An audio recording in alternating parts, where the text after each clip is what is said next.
Blessed day guys, MLDuo Mix Vlog po ito.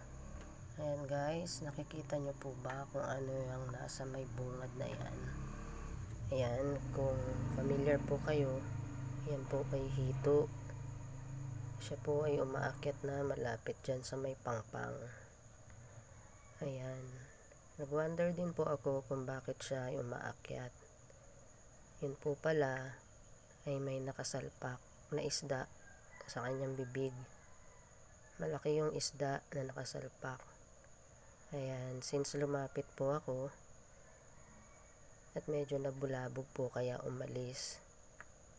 Ayan, pero lumiko po uli at bumalik at pumarada pa rin dyan sa may malapit sa pangpang. Marahil po ay nahihirapan siyang huminga dahil yung isda ay nakasalpak doon sa kanyang bibig. Malaki po yung isda na kanyang isinubo.